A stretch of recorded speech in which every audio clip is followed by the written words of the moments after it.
안녕하세요. 김계리 변호사입니다. 26일에 대통령께서 지금 구속되어 계신 사건의 첫 공판기일이 있었어요. 재판부에서 공판의 중계를 허용해서 저희가 변론하는 내용이 중계가 됐는데요. 저는 헌재 때처럼 저희가 그 PPT를 띄우고 변론을 하면 PPT가 이제 중계가 같이 되는 줄 알았는데 그게 아니라 그 변론하는 사람들만 촬영이 돼서 이제 공개가 되더라고요. 그 재판 어떻게 재판하는지가 궁금해 하시는 분들은 뭐 그걸로 됐겠지만 그게 아니라 도대체 대통령이 무슨 죄로 재판받는지 궁금해 하시는 분들은 이해가 쉽지 않았을 것 같다는 생각이 들었어요. 대통령께서는 지금 내란 우두머리 사건으로 구속되어 있는 게 아니에요. 전혀 다른 별개의 범죄로 구속이 되어 있는데 이런 이 변론을 끝까지 들으신다면 대통령이 이런 것 때문에 구속이 됐어? 라는 생각이 드실 것 같아요. 끝까지 한번 봐주시고요. 널리 주변에 알려주세요. 감사합니다. 피고인은 대한민국의 대통령으로서 헌정위기와 국정마비의 비상상황에 대해 대통령의 국가긴급권인 비상계엄을 선포하였습니다. 이후 국회의 비상계엄 해제 의결에 따라 비상계엄을 해제하였습니다. 그런데 이 사건은 대통령의 국가긴급권 행사인 비상계엄 선포를 내란으로 기소한 것에서 더 나아가 비상계엄의 선포를 위한 국무회의의 소집 및 심의 과정을 별도로 직권남용으로 의율하고 있으며 국제사회에 대한민국의 헌정질서가 원활하게 작동되고 있음을 알린 공보행위를 범죄라고 하면서 허위공보에 의한 직권남용으로 의율하고 있습니다. 또한 수사권이 없는 공수처에 의한 불법한 수사와 위법한 체포, 영장 집행 행위에 대한 대통령 경호처의 정당한 직무집행을 공무집행 방해로 의율하고 있습니다. 이 사건 공소사실은 대통령의 정당한 권한행사를 직권남용으로 대통령의 경호처의 적법한 경호행위를 공무집행 방해로 구성하고 있는 바 피고인은 이 사건 공소사실을 전부 부인합니다. 증거에 대해서는 추후 별도 의견으로 말씀드리도록 하겠습니다. 이 사건 일부 공소사실 국무위원 심의권을 침해하여 직권남용 권리행사 방해죄가 성립한다는 부분은 계엄의 과정에서 발생한 행위로 이미 내란 우두머리 사건에서 기소되어 있는 부분이므로 이중기소에 해당합니다. 대법원은 내란의 실행 과정에서 어떤 행위에 수반하여 발생한 행위는 내란 행위의 구성요소를 이루는 것으로 흡수되어 별죄를 구성하지 아니한다라고 판시하였습니다. 이 사건 국무회의 심의권 침해 관련 공소사실은 계엄을 선포하고 해제하는 과정에 있어서 필수 불가결한 국무회의에 관한 부분이므로 별죄를 구성하지 않음이 명백한 것입니다. 물론 피고인에 대한 내란 혐의에 대하여 무죄가 선고될 경우에 그 이후에 개별 실행 행위에 대해서 직권남용 혐의 등이 별도로 검토될 수는 있을 것이나 이는 내란 혐의에 대한 재판에서 예비적 공소사실로 주장되어야 할 것이지 별도로 기소되는 것은 안 될 것이라 할 것입니다. 대법원은 이러한 이중기소의 경우 공소기각 판결을 하도록 규정한 형사소송법 제327조 제3호의 취지는 동일한 사건에 대하여 피고인으로 하여금 이중위험을 받지 아니하게 하고 법원이 두 개의 실체 판결을 하지 않도록 하게 하는 것이라고 하였습니다. 이 사건은 동일한 사건에 대하여 피고인으로 하여금 이중위험을 받도록 하고 있으므로 공소기각 판결을 하여야 할 것입니다. 이 사건 개별 공소사실에 대한 의견을 개진하겠습니다. 먼저 국무위원 심의권 침해 관련 직권남용 권리행사 방해 공소사실에 대하여 말씀드리겠습니다. 직권남용 권리행사 방해죄의 성립 요건에 관하여 대법원은 해당 공무원의 일반적 직무 권한에 속하는 사항에 관하여 직권을 행사하는 모습으로 실질적 구체적으로 위법 부당한 행위가 있어야 하고 이로 인하여 상대방으로 하여금 의무 없는 일을 하게 하거나 권리 행사가 방해되는 결과가 발생하여야 한다라고 판시하고 있습니다. 즉 범죄가 성립하기 위하여는 위법 부당한 행위가 있어야 하고 구체화된 권리의 현실적 방해가 일어나야 하는 것입니다.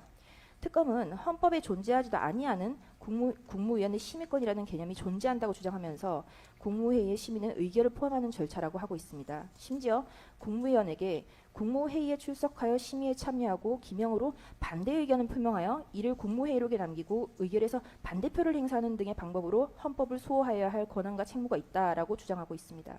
우리 헌법상 국무회의의 법적 성격에 대하여 살펴보겠습니다. 국무회의는 우리 현행 헌법 조문상 명백히 대통령을 보좌하는 심의기관입니다. 우리 헌법 제88조 제1항은 국무회의를 심의기구로 규정하고 있습니다. 당연히 의결에 대한 규정은 헌법에 없습니다. 대통령은 국무회의 심의에 기속되지 않으며 사전적 통제 절차로서만 의미를 가지는 것입니다. 헌정사적 의미를 살펴보겠습니다. 1948년 제1공화국 건국헌법은 대통령제와 의원내각제를 요소를 혼합한 정부 형태를 취하였습니다. 그리고 제2공화국 헌법은 의원내각제 정부 형태를 취하였으므로 국무회의에 해당하는 국무원은 당연히 의결기관이었습니다.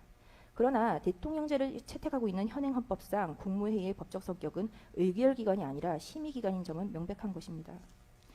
정부조직법 제12조는 국무회의에 대해 규정하고 있으나 운영에 필요한 사항은 대통령령으로 정하도록 위임하고 있습니다. 대통령령인 국무회의 규정 제6조에서 효력이 아닌 의사 종족수와 의결 종족수를 정하고 있을 뿐입니다. 즉 헌법기관으로서 국무회의가 규정되어 있음에도 불구하고 헌법과 법률은 국무회의의 심의의 효력에 대해서 전혀 언급하고 있지 않습니다. 헌법이 아닌 법률이 아닌 대통령령으로 국무회의 규정에서 종족수를 규정하고 있을 뿐입니다. 이와 같은 점을 고려해 본다면 국무위원들에게 심의권이라는 구체화된 권리는 인정되기 어려운 것이라고 할 것입니다. 국무회의의 법적 성격에 대하여 헌법재판소는 2003년 헌마 225 결정 이라크 전쟁 파견 동의안 의결 위헌 확인 사건에서 이라크 전쟁 파견 동의안에 대한 국무회의 의결이 헌법 소원의 대상이 되는지 여부에 대한 판단을 하면서 국무회의 성격에 관하여 대통령을 보좌하기 위하여 파병 정책을 심의 의결한 국무회의 의결은 국가기관의 내부적 의사결정 행위에 불과하다라고 하여 국무회의가 대통령을 보좌하기 위하여 존재하는 것임을 명확히 하였습니다. 이 사건 국무회의 심의권을 침해하였다는 직권남용 권리행사 방해죄는 피고인은 직권남용의 고의가 없고 직권남용의 행위가 부존재하며 국무위원회 심의권이라는 개념이 존재하지 않으므로 침해의 결과가 없어서 직권남용의 결과가 존재하지 않습니다. 구체적으로 살펴보겠습니다. 피고인에게는 국무위원들이 심의할 권리를 방해할 인식과 의사가 없었습니다. 즉 범행의 고의가 없었습니다. 특검은 피고인이 소집 연락을 한 국무위원이 올 때까지 기다리지 않아서 내지는 소집 연락을 하지 않아서 국무위원의 심의할 권리 행사를 방해했다고 주장을 합니다. 그러나 피고인이 별건으로 재판을 받고 있는 내란 우두머리 사건의 공소장 기재 사실은 오히려 피고인이 적극적으로 국무회의를 개최하고 회의에서 열띤 토론을 하였음을 적시하고 있습니다. 피고인에 대한 내란 우두머리 사건 공소장 제41쪽입니다. 그 목차를 보시면 피고인의 국무회의 소집 등이라는 제목으로 피고인은 2024년 12월 3일 10시라고 되어 있습니다만 20시로 보입니다. 20시 30분 무렵부터 21시 33분까지 사이에 직접 또는 김용현 대통령실 부속실을 통해 국무총리 한덕수를 비롯한 국무위원들 및 국무회의 배석할 국가정보원장 조태용 등에게 대통령실로 출석할 것을 지시하였다.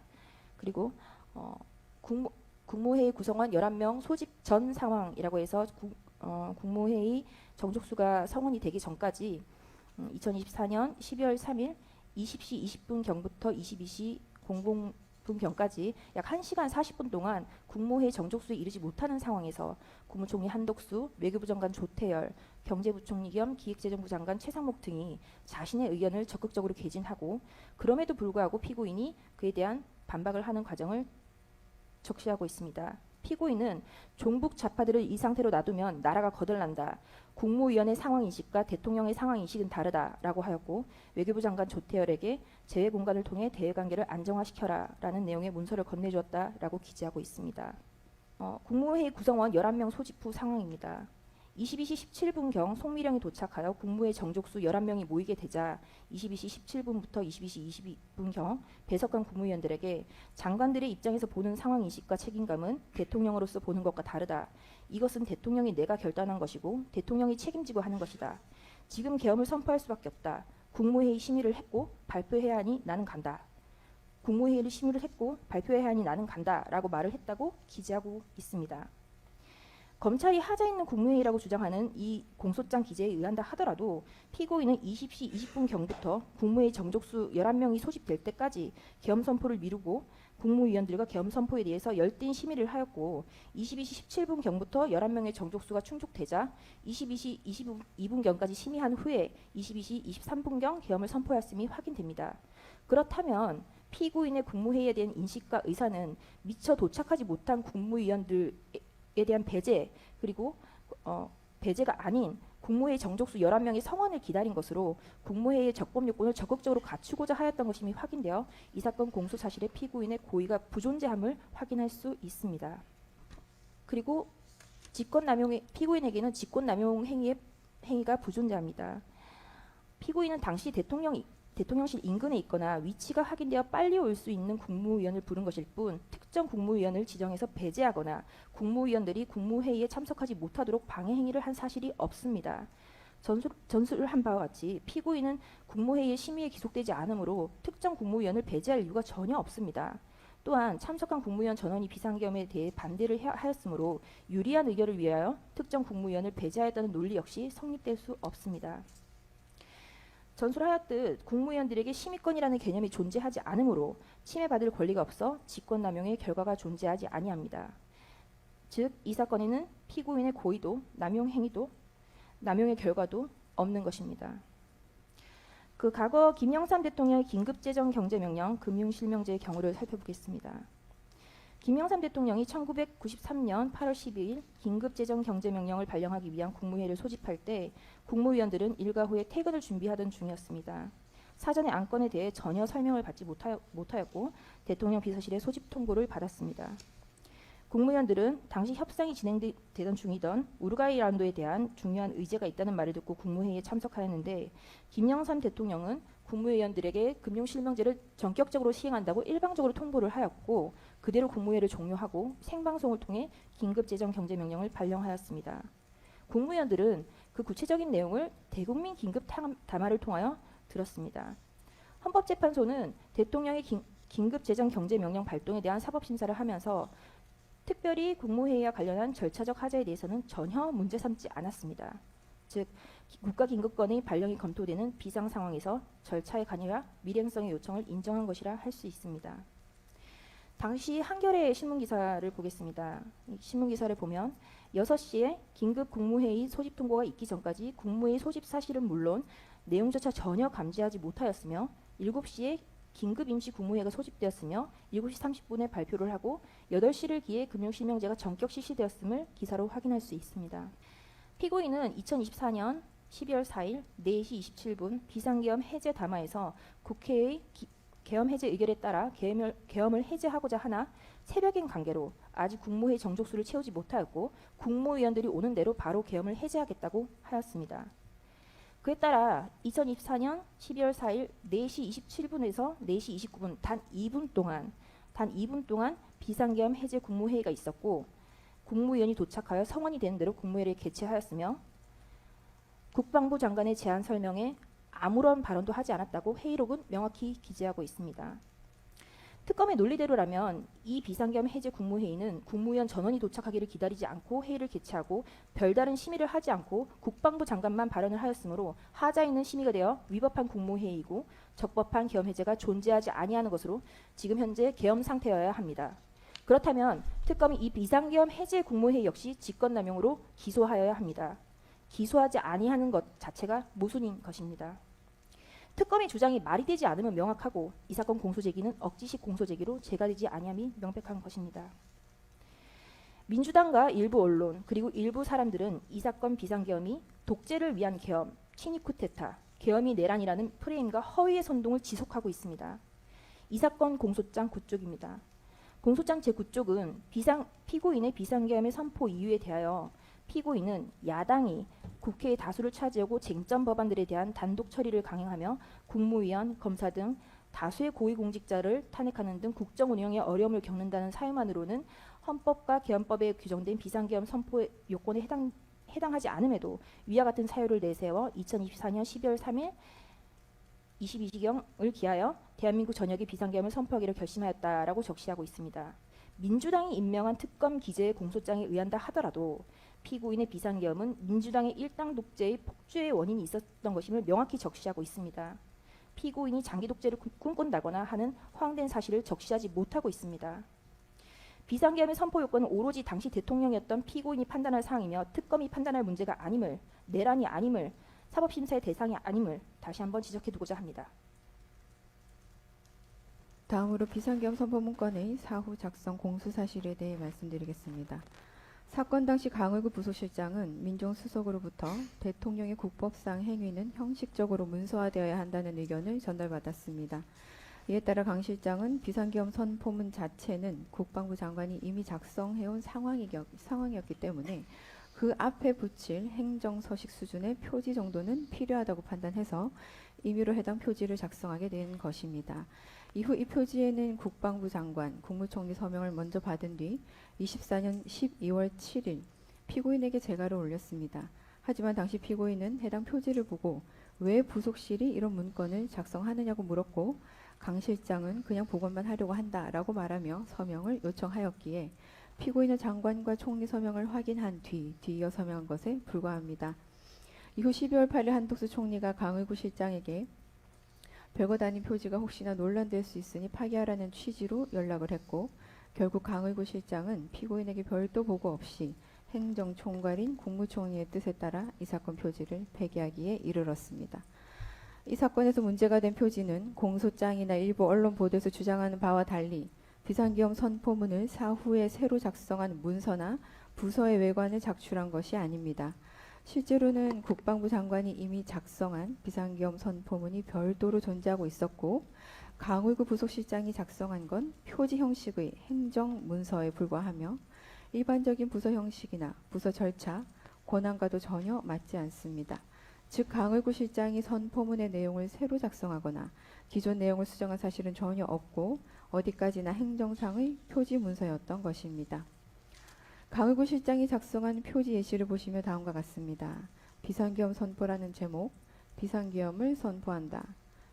2024년 12월 3일이라는 내용이고 대통령, 국무총리, 국방부 장관 서명란이 첨부된 한 장의 행정표지 양식임이 명확하고 별도로 강의구 부속실장이 선포문 내용을 작성하거나 수정할 여지는 전혀 없습니다.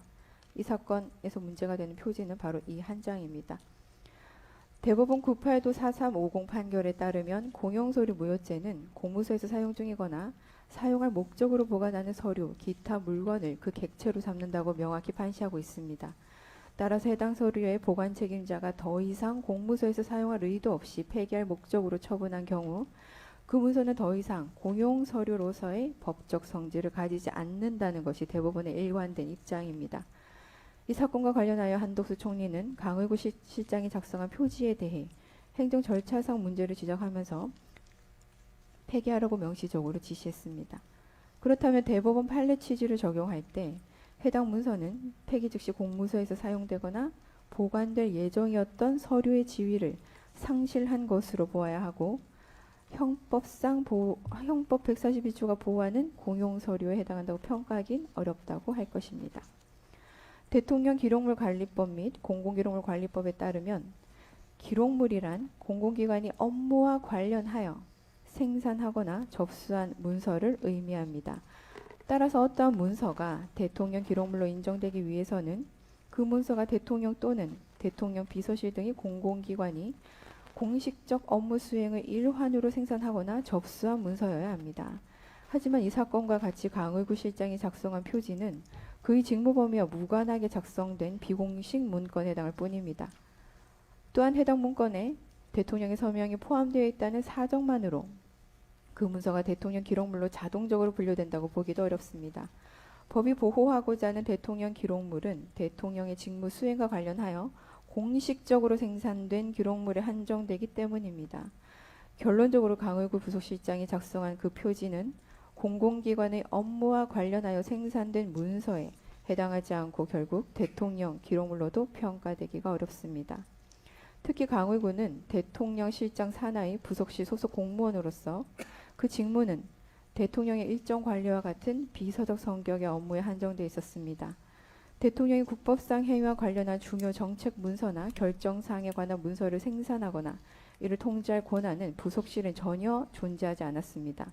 이와 같은 조직적 직무적 한계를 감안할 때 강의구 실장이 임의로 비상계엄 선포문의 표지 문건을 작성한 것은 그 직무 범위를 벗어난 무권한의 행위로서 행정적으로나 법적으로 효력을 인정받기 어려운 문서일 수밖에 없습니다. 더욱이 이 표지는 국무총리가 폐기를 지시한 문건으로 정식 문서로서의 성격조차 유지되지 못했습니다.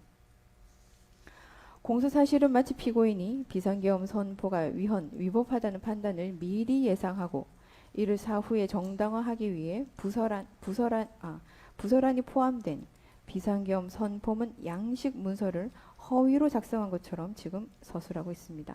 그러나 피고인은 사건 당시 해당 표지가 사전 결재를 요하는 선포문의 일부 문서가 아님을 명확하게 인식하고 있었고 소급적으로 적법성을 가장하기 위해 허위 문건을 작성할 동기가 전혀 없었습니다. 실제로도 해당 표지는 단순한 형식 보완을 위한 서식에 불과했고 피고인에 의해 강제로 작성되었다거나 작성 지시가 있었다거나 법적 정당성을 확보하기 위한 허위 문서로 활용된 바도 없습니다. 이는 피고인이 헌법재판소 탄핵심판 과정에서도 직접 진술한 바 있습니다. 피고인은 비상계엄 선포와 관련하여 허위 내용의 공문서를 작성할 필요성도 없었고 사후 외관을 조작하거나 위작할 고의 역시 없었습니다. 결국 피고인에게는 그와 같은 문서를 만들어 사후적으로 정당성을 꾸며야 할 이유가 전혀 없었다는 점을 명백하다고 할 것입니다. 결과적으로 이 사건에서 강의구 부속실장이 작성한 표지는 그 자체로 직무행위에 해당하지 않으므로 형법상 허위공문서 작성죄의 객체로 볼 수 없습니다. 나아가 해당 문서는 단순히 책상 서랍에 즉시 보관되었을 뿐 외부에 제출되거나 실질적으로 행사된 사실이 전혀 없습니다. 공소장 어디에도 이 문서가 어떤 방식으로 어떤 목적으로 사용되었는지에 대한 구체적인 기재조차 존재하지 않습니다. 행사의 사실 내지 목적이 인정되지 않는 이상 문서죄 동행사로 의율할 수는 없을 것입니다. 결국 이 문건은 직무와 무관한 자가 임의로 작성한 문서이며 행사 목적도 명백히 결여되어 있기 때문에 허위공문서 작성 및 동행사죄를 적용하는 것은 법리상 어렵다고 할 것입니다. 앞서 설명드린 바와 같이 이 사건 표지문서는 공영서류로서의 성질을 상실하였고 대통령 기록물로도 분류될 수 없습니다. 무엇보다 피고인은 비상계엄 해제 이후에야 뒤늦게 이 문서의 존재, 폐기 사실을 보고받았고 작성 단계에서는 사전 보고조차 받지 못했습니다. 피고인이 강의구 부속실장, 한덕수 국무총리와 본 사건을 사전에 공모하였다는 취지의 주장은 공소장에 기재되어 있음에도 불구하고 이를 뒷받침할 만한 아무런 증거도 존재하지 않습니다. 결국 이 문서는 피고인이 사후에 알게 된 사실임을 감안할 때 대통령 기록물 관리법 위반과 공용서류 손상 혐의는 애초부터 성립될 수 없다는 점이 확인됩니다. 결국 이 사건 표지에 대한 공소 제기는 아무런 근거가 없고 법리적으로 타당하지 않은 것으로 평가하여야 할 것입니다. 다음으로 비상계엄 외신 공보 관련 직권남용 권리행사 방해에 대해 말씀드리겠습니다. 대법원 2018도 2236 전원합의체 판결에 따르면 공무원이 직권을 남용하여 타인으로 하여금 어떠한 일을 하게 한 경우라도 그 상대방이 공무원이나 유관기관의 임직원이고 그 상대방의 행위가 직무범위 내에서 이루어졌으면 특별한 사정이 없는 한 법령상 의무 없는 일을 한 것으로 보기 어렵다라고 판시하고 있습니다. 대통령실의 대변인은 대통령의 입장을 국민과 외부에 전달하는 사자의 역할을 하는 자이지 독자적인 가치 판단이나 사실 판단에 따라 보도 내용을 선별하는 권한을 가진 주체가 아닙니다. 설령 대통령의 입장이나 발언이 객관적 사실과 차이가 있거나 논란의 여지가 있다 하더라도 이를 전달한 대변인에게 객관적 팩트를 일일이 검증해야 할 법적 의무를 부여할 수는 없습니다. 대변인의 역할은 대통령의 입장을 정확하게 왜곡 없이 전달하는 데 그치며 그 내용에 대한 최종 책임은 당연히 대통령에 귀속됩니다. 최근 이재명 대통령이 미국에서 트럼프 전 대통령과 경제실무 회담을 진행한 직후 국내 언론 보도와는 상반된 주장을 타임지와 인터뷰에서 밝힌 것을 예로 들어보겠습니다. 대통령은 회담 직후에 대통령실은 회담 직후에 경제회담이 화기애애하게 진행되어 합의문이 필요조차 없었다고 발표했습니다만 이재명 대통령은 타임지 인터뷰를 통해 미국의 요구가 워낙 엄격해서 그대로 관세 협상을 했으면 탄핵을 당했을 것이다 라고 발언을 했습니다. 특검의 논리대로라면 이러한 대통령실의 입장 표명과 관련해 이재명 대통령은 직권남용죄가 성립된다 할 것입니다. 즉 대통령실 공보 내용과 현실 사이의 괴리가 곧 직권남용의 근거가 된다면 역대 모든 대통령실의 공보나 발표는 형사처벌의 검토 대상이 될 수 있다는 의미입니다. 결국 모든 정권의 공보 담당자들, 그 지시자인 대통령들은 해당 정권의 공보 행위로 인해 형사 책임을 부담할 가능성이 있다는 결론에 이르게 됩니다. 이는 형법이 정한 직권남용죄의 요건을 명백히 초월하는 것일 뿐만 아니라 공무원의 정당한 직무 수행을 지나치게 위축시키고 정치적 책임과 형사적 책임을 혼동하는 위험한 전례를 만드는 것입니다. 이 사건 홍보비서관을 통해 공지된 내용은 다음과 같습니다. 아까 특검에서 진술했기 때문에 넘어가겠습니다. 실제로 그 당시 국회의원들은 본회의장에 모여 2시간 반 만에 비상계엄 해제를 의결하였습니다. 비상계엄 선포 당시부터 경고성 계엄임을 발표했던 피고인이 위와 같은 공지를 한 것에 대해 외신 대변인은 대통령의 입장을 공보함으로써 본인의 업무를 처리한 것일 뿐입니다. 피고인은 비상계엄 선포 목적에 대해 거대 야당의 반복적인 탄핵 시도로 인한 행정 사법 기능의 마비, 위헌적 법률안의 남발, 일방적인 예산안 삭감 등으로 인한 국정 운영의 혼란과 헌정 위기를 해소하기 위한 조치였음을 일관되게 주장해 왔습니다.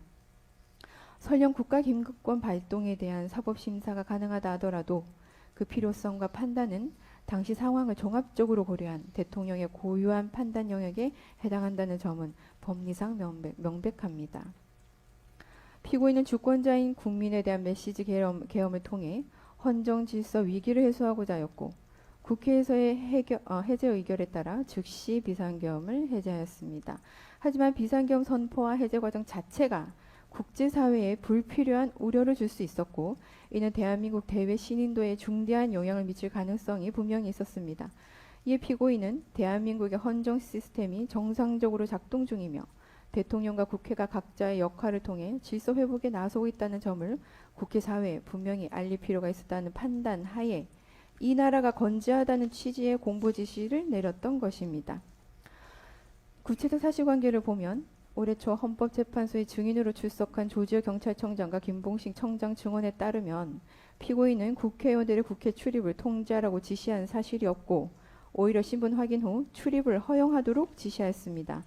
또한 국회 비상계엄 해제 의결을 물리적으로 제지하려 한 정황도 없으며 실제로 국회는 신속하게 해제 의결을 진행할 수 있었습니다. 그리고 당시 군의 투입이 지연되는 상황에서 김봉식 청장은 신분증 확인한 뒤 국회의원과 관계자들의 출입을 승인했고 이 상황은 조지호 청장을 통해 피고인에게 보고되었습니다. 당시 피고인의 명확한 입장은 국회의원과 국회 직원들을 모두 들여보내라는 것이었습니다. 또 비상계엄 해제 의결 이후 피고인은 김봉식 청장에게 격려의 뜻을 전달하면서 경찰이 초기에 적절히 관계자들을 출입시켰다고 상황의 원활히 마무리되었다고 평가하기도 했습니다. 피고인은 군 출동과 관련하여 국방부 장관에게 국회의 질서 유지를 위한 충돌일 뿐이기 때문에 민간인과 물리적 충돌이 있어서는 안 된다는 점을 명확히 지시한 바도 있습니다. 특검은 공소사실에서 피고인이 경찰을 시켜 국회 외곽을 봉쇄 및 차단하고 국회의원들을 다 잡아들이라 지시하고 국토방위 사령부 병력으로 하여금 국회 진입, 비상계엄 해제의결 방해 시도를 하고 본회의장 문을 부수고 총을 쏴서라도 끌어내라고 하였다. 그리고 주요 인사들에 대한 합동, 체포조 편성 운영을 했다는 등등의 일방적인 주장을 하고 있지만 피고인은 현재 내란 우두머리 사건 재판에서 이에 대해 적극적으로 다투고 있습니다. 이러한 다툼의 존재 여부와는 별개로 객관적인 사실을 살펴보면 피고인은 계엄 해제에 필요한 국무회의 의사 정족수가 충족되는 즉시 계엄을 해제하겠다는 내용의 대국민 담화를 미리 발표한 바도 있습니다. 이후 국회의원들이 국회 입장에서 계엄 해제 요구 의결을 진행하자 피고인은 즉각적으로 병력을 철수시키고 국무회의를 개최하여 계엄을 해제하였습니다. 대통령의 국가긴급권 행사는 헌법에 그 근거가 있습니다. 그리고 국회의 비상계엄 해제 의결 및 해제 절차 과정은 오히려 대한민국의 헌정 시스템이 정상적이고 완전하게 작동하고 있음을 보여주는 방증일 것입니다. 따라서 이와 같은 상황을 국내외 언론에 충분히 설명하고 공보를 하는 것은 당연한 것입니다.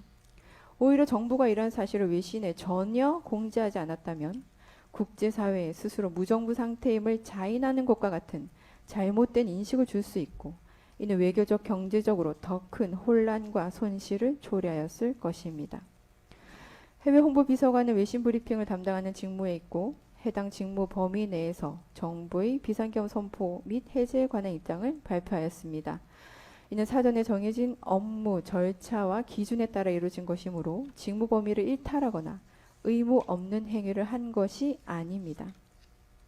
설령 상급 공무원인 대통령이 실무 공무원인 홍보비서관에게 비서관 본인의 일인 공보 업무를 지시한 행위가 일견 직권의 남용으로 평가된다 하더라도 앞서 언급한 대법원 전원합의체 판결에 따르면 그 지시에 따라 이행된 행위가 법령에 정해진 실무 공무원의 직무 범위 내라면 이는 의무 없는 일을 하게 한 것으로 볼 수 없는 것입니다. 따라서 이와 같은 경우 직권남용 권리행사 방해죄의 구성 요건을 충족하지 않으며 형사처벌의 대상이 되지 않습니다. 결론적으로 이 사건에서 대통령의 입장을 외신 브리핑을 통해 발표하도록 한 행위는 외신 대변인에게 직무 외의 의무를 부과한 것이 아니라 본래의 직무 범위 내에서 이루어진 것으로 봐야 하고, 이런 피고인의 행위를 두고 직권남용 권리행사 방해가 성립한다고 보는 것은 사실관계와 법리 양면을 모두 왜곡한 해석에 해당합니다.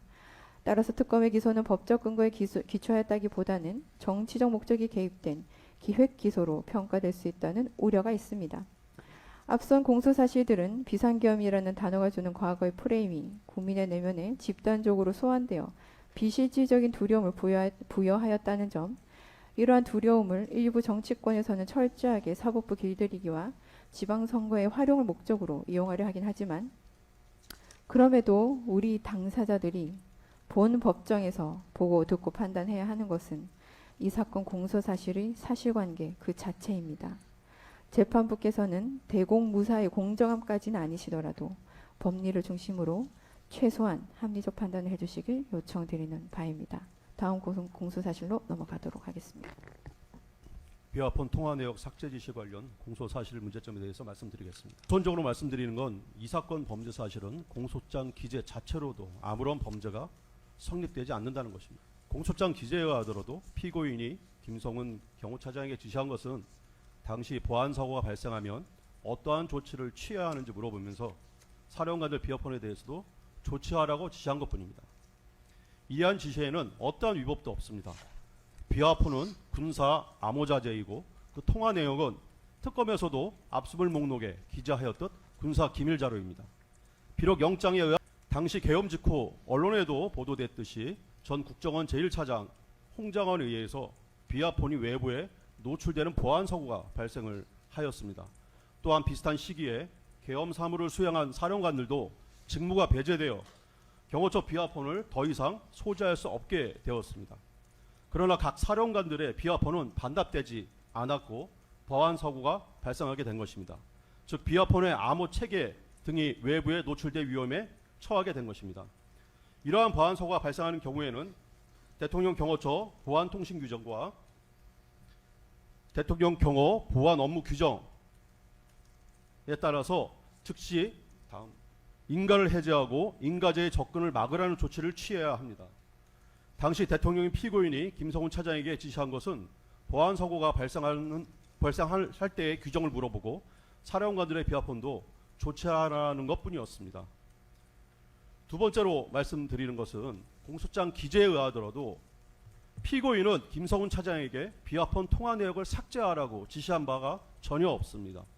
또한 비화폰 통화 기록은 서버에 저장되어 있기 때문에 비화폰 기기 자체에 대한 어떠한 조치를 취한다고 해도 삭제되지 않습니다. 더욱이 수사기관은 이미 5월에 비화폰 서버의 통화 기록을 경호처로부터 이미 제출받아 모두 확보한 상태입니다. 사실관계가 이러함에도 특검은 최초에 대통령인 피고인이 김성훈 차장에게 내린 지시를 비화폰 통화 기록을 삭제하라라고 지시하였다며 피고인을 소환하였습니다.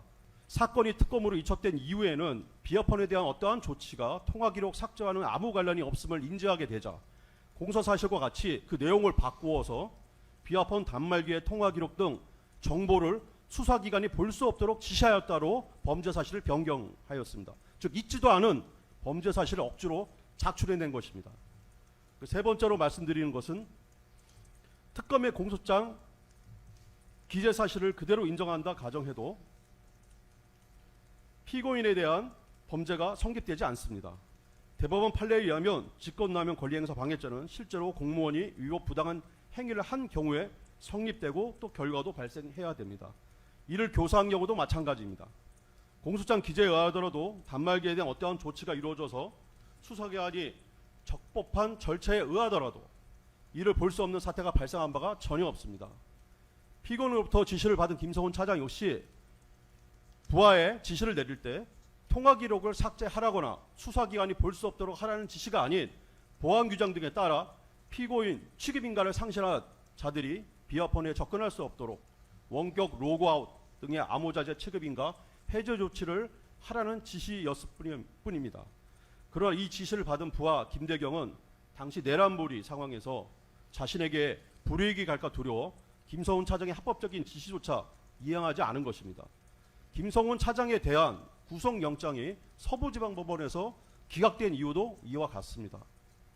이에 대해 특검은 형법상의 일반적인 직권남용죄는 대법원 판례와 같이 위법한 결과 발생을 유하지만 대통령 경호법에서 정한 직권남용죄는 경호관들이 총을 들고 다니기에 위험성이 큰 만큼 입으로 내뱉는 순간 기소가 된다는 황당한 주장을 적부심에서 한 바 있습니다. 이러한 법리 주장이 법에 무죄한 일반인이 아닌 검사의 입에서 나왔다는 것도 황당할 따름입니다. 결국 특검의 주장에 의하더라도 피고인이 지시는 하였지만 김성훈 차장도 위법 부당한 지시를 부하 직원에게 한 바가 없고 또 위법 부당한 결과가 발생하지도 않은 것인데 이는 실패한 교사로 처벌될 수 없습니다. 이 사건 공소장 기재를 그대로 이해하면 수사기관은 적법 절차와 상관없이 수사를 하다 우연하게 취득한 기밀자료나 암호자재 또 마음대로 열람 등사할 수 있다는 것이고 그러한 행위를 막는 것이 범죄 행위라는 것입니다. 오히려 법에서 정한 절차에 의하지 않은 수사기관의 열람 등사가 불법인데도 말입니다. 특검은 이 사건에서 대통령 경호처 비아폰 통화 기록을 불법적인 방법으로 취득하였고 이를 바탕으로 김성훈 차장을 신문하여 이 사건 범죄 사실을 추가하였습니다. 잠깐 기다려주십시오. 이상과 같이 비아폰 관련된 피고인의 교사 범죄 행위는 공소장 기재 자체로도 죄가 되지 않습니다. 두 번째 공소사실인 체포영장 집행에 관련하여 공소사실의 문제점에 대해서 말씀드리겠습니다. 두 번에 걸친 체포영장 집행에 관해서 피고인 측은 공수처의 수사, 영장의 청구, 영장의 발부, 영장의 집행 전 과정이 모두 불법이라고 주장을 한 바 있는데 이에 대해 공수처와 특검은 일관되게 법원이 일단 영장을 발부하였으니 공수처의 수사권이 인정된 것이고 법원의 영장 발부도 적법하고 집행에 대해서도 어떠한 방해 행위도 하지 말아야 한다는 주장입니다.